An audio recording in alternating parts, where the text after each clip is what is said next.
issue ng ano. Yan ka ba nakatira sa ilalim niyan? Oo, mga anak!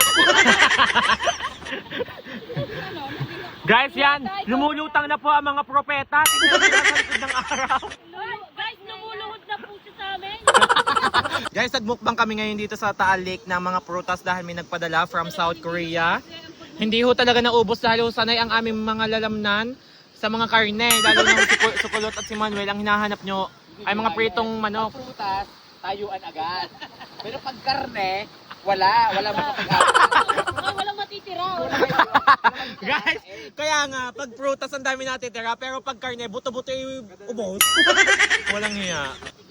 Siyempre, andito ako ngayon sa ilalim ng aking kaharian. Kaharian ko nga pala yan, yung tunnel na yan. Hanggang ngayon guys, napakalakas ng alon, parang dagat, lawa lang naman yan guys. Oh. Ano kahit may buhay na kasunggab kayo dyan? Yan ang buaya.